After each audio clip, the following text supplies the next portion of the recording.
So good to have you join us today. Hello and welcome to Business Daily. I'm Ji-yoon in Seoul. We have a lot on our plate today, so let's get started with a look at the day's highlights. Korea's unemployment rate comes in at 3.8% in January, recording the highest rate tallied since April of 2016 on the back of a slump in the manufacturing industry. A Seoul court decides to close the curtain on 40-year-old Hanjin Shipping, once the world's seventh largest shipping company. We have these stories and more coming right up.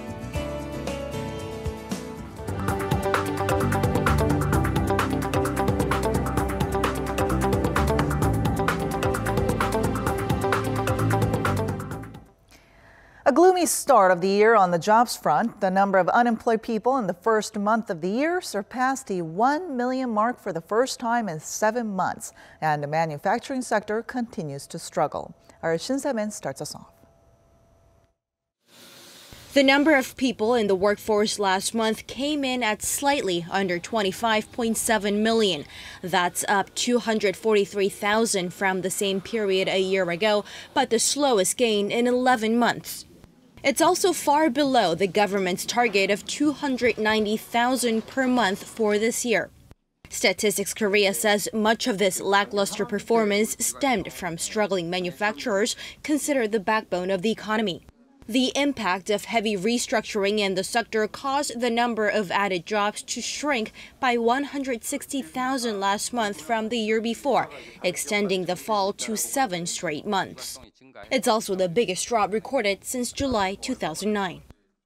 It's highly likely that employment in manufacturing will stay in negative territory for the time being, since it'd be hard to make a turnaround, especially at a time when domestic demand and the job market are on a downward trend. What does that mean for young Koreans already facing a tough job market? It'll freeze up the job market for young Koreans even more. Jobs in the manufacturing sector are considered a long-term career.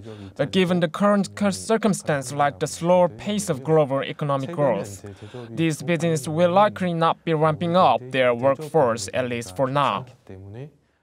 Korea's overall unemployment rate crept up, rising 0.1 percentage point on year to 3.8%. That's the highest figure tallied since April of last year. In actual numbers, this means 1,009,000 Koreans were unemployed last month, piercing through the 1 million mark for the first time in 7 months. The youth unemployment rate, which covers Koreans between 15 and 29 years of age, was still at a lofty 8.6%, up from 8.4% the previous month. With the latest figures in mind, the government says it plans to draw up follow-up measures next month after thoroughly evaluating the youth job market.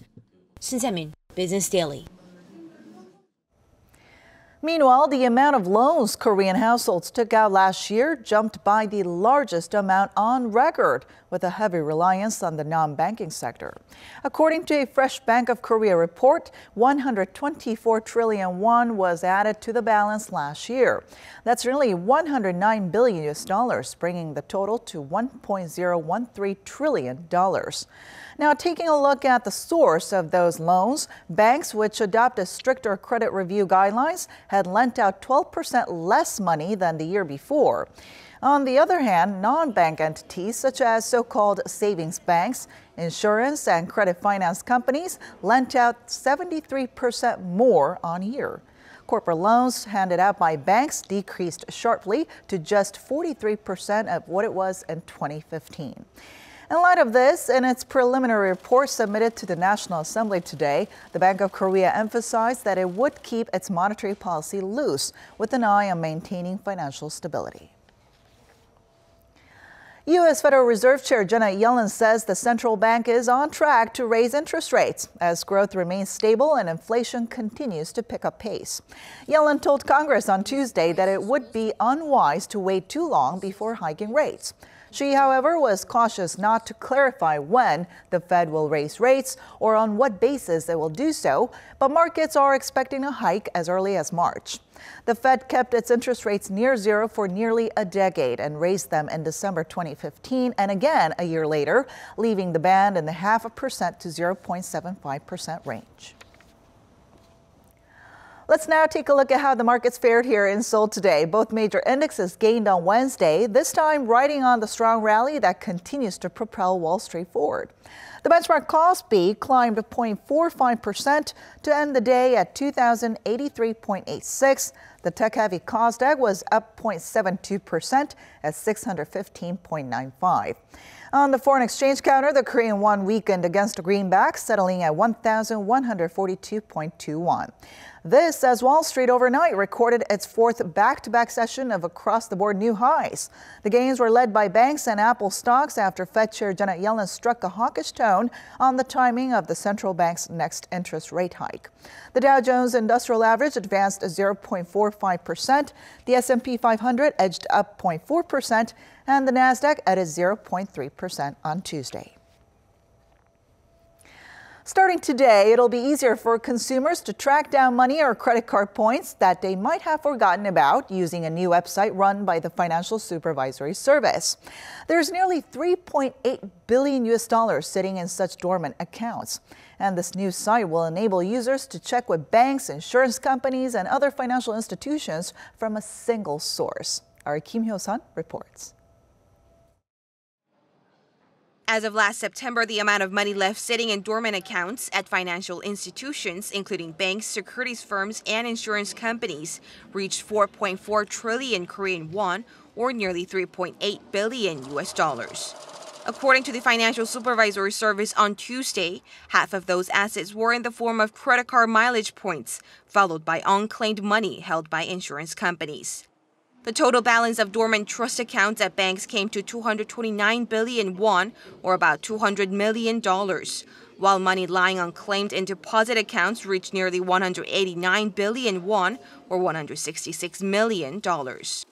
Starting Wednesday, FCC will offer a service on its website so the public can view all of their unclaimed money with just a few clicks, saving them the trouble of consulting each financial institution separately. The website will offer details on dormant insurance money, securities accounts left unused for over 6 months, unclaimed dividend income, and unclaimed credit card mileage points. Kim Hyo-sun, Business Daily. An interesting report unveiled by Korea's central bank outlines which parts of the economy are most vulnerable to the fallout of major political scandals. So which industry is quick to fall and slow to recover? Our Lee Ju-young tells us more. The biggest political event that made headlines in 2016 and is still causing an uproar is undoubtedly the influence peddling scandal involving President Park Geun-hye and her confidant Choi Soon-sil. A recent report shows that during times like this, the domestic service industry encompassing restaurants, lodging, and retail businesses sees the biggest blow. The Bank of Korea, which conducted the research, was able to identify a pattern between political uncertainties and the service sector after analyzing 6 major events that occurred over the span of 5 presidents. The report indicates that the service industry's average growth rate for the 2 quarters prior to the event stood at 4.6%.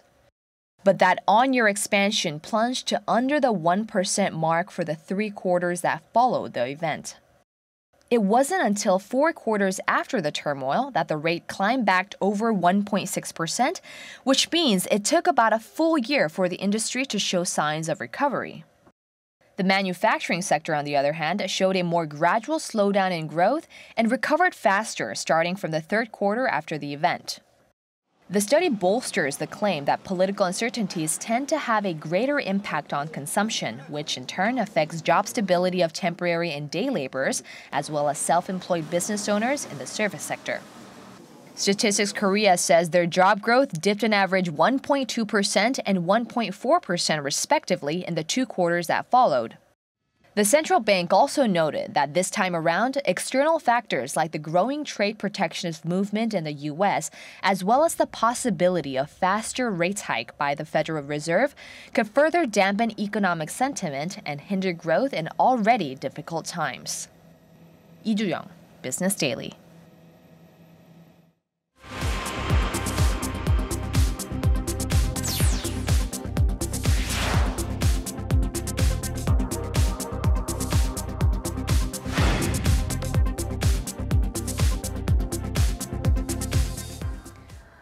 The sun will soon set for Hanjin Shipping, once Korea's largest container carrier and the world's 7th largest. A Seoul court has decided to liquidate the 40-year-old company over working to resuscitate it. And while this might give the country more room to focus on Korea's remaining shippers, it's also expected to deal a huge blow to Korea's coastal regions. For more on this, we're now joined by our Kim Min-ji in the studio. Hi, Min-ji. Hi, Ji. All right, so the court is set to declare Hanjin Shipping bankrupt on this Friday, which is when a 2-week appeals period comes to an end, right? That's right. The fact that such a major company could go down under has been a big shock to many in the industry. Now, to give you a brief history, Hanjin was founded back in 1977 as Hanjin Container Lines. It later merged with the country's first shipping company, Korea Shipping Corporation, in 1988 to become Hanjin Shipping as we know it now. The company since then established routes to the Middle East and North America and rose to become Korea's largest shipping company. But Hanjin was unable to weather an industry-wide slump due to sagging global trade and a slowdown in China. An end to 40 years of history. After 5 months under court receivership, the Seoul Central District Court decided to liquidate Hanjin Shipping, once the world's 7th largest shipping company. Hanjin's lifeline will officially be cut off on Friday, when a 2-week appeals period for creditors expires. We concluded that Hanjin's liquidation value would be greater than what it's worth as a going concern, so dissolving it would be better than continuing the rehabilitation procedure. The company filed for court receivership at the end of August last year, after creditors decided not to extend further financial support. At the time, the company faced a debt pile of over $5 billion. Hanjin's fall caused massive logistics disruptions, leaving ships stranded at sea for weeks and unable to unload cargo. The company's collapse was preceded by tough industry conditions, including low freight rates due to overcapacity and a decline in shipments from slumping global demand. Hanjin has sold off most ships and key terminal assets to pay back its debts. In the latest major sell-off, Hanjin's cargo container terminal at Long Beach, California, was sold to Mediterranean Shipping Company, the world's 2nd largest container operator by capacity, which now holds an 80% stake. Hyundai Merchant Marine, Korea's #2, will be acquiring the remainder. So conditions haven't been at all favorable, and Hanjin Shipping's collapse will no doubt deal a huge blow to the local shipping industry as well as the Korean economy as a whole, right? Yes, you're right. A company that's decades old like Hanjin has established own routes that it secured amid heated competition with other global players. But without Hanjin, a majority of those routes will no longer be covered by Korea, and regaining them won't be that easy either. This means for Korean exporters, they will have to shoulder extra cost burdens as they redirect their shipments and look for new shippers. Another problem is the massive unemployment that results from the company shutdown. While the government says about 2,000 workers will lose their jobs, experts expect about 25,000 losses from other related companies as well. I feel as though the government failed to recognize the importance of the shipping industry as the national industry. Other countries, for example, had extended financial support to their sectors since the global financial crisis in 2008, and were able to cut down on debt. But in the case of Hanjin, after the crisis was brought to light, it was forced to sell its major assets, in essence leaving it no option to create profit. In the global chain, the shipping industry is like an athlete. Once it's cut off, nothing can be done to revive it. In addition, experts say Hanjin's collapse is expected to result in a huge decline in Korea's credibility globally, which will make it harder for companies to create new networks in the future. So what are the prospects for the shipping industry as a whole? I mean, will the #2 Hyundai Merchant Marine be able to make up for the losses? Well, Hyundai Merchant Marine now becomes the dominant player in Korea's shipping industry. It will take on about 200 Hanjin employees and some stakes in Hanjin's overseas terminals. Hyundai aims to grab 5% of global market share by 2021. Currently, it holds about 2.2% of all shipping routes, falling short of Hanjin's share of about 7% in cargoes from Asia to North America. Now, what adds to the challenge is that the outlook for the industry itself is far from bright. Shipping Shipping rates remain low due to overcapacity, and the industry-wide slump is expected to continue through next year. And like I said previously, due to a plunge in global credibility, it could take decades before Korea is able to regain its status as a major shipping nation. And not to mention that Hanjin's collapse will also cast a very dark cloud over the shipbuilding industry, which is also going through some major corporate restructuring along with other sectors that are lined up. So is anything being done to prevent another Hanjin Shipping crisis? At the government level, it set up a financing firm late January as part of its program aimed at reviving the shipping and shipbuilding industry in the wake of Hanjin's demise. It's called Korea Shipping and was launched on initial paid-in capital of 1 trillion won, or roughly $880 million. Hyundai Merchant Marine will be the first to receive support, with the entity to provide financial assistance worth some $630 million by next month. But experts say the government will need to do more in the initial stages of change. The corporate restructuring scheme needs to be set up again. We cannot look at different sectors as one.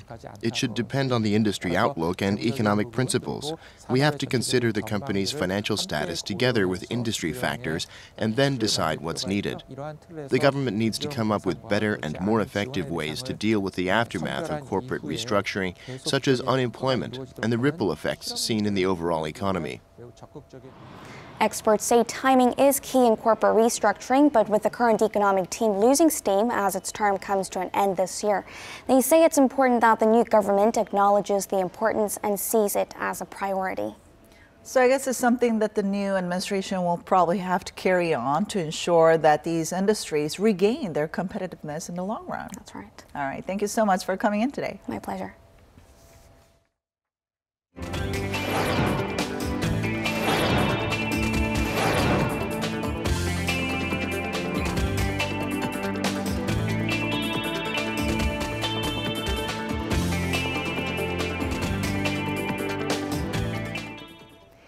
And that does it for today, but we'll be back tomorrow with more of the day's top business stories, so don't forget to tune in then. Thanks for watching, and see you soon.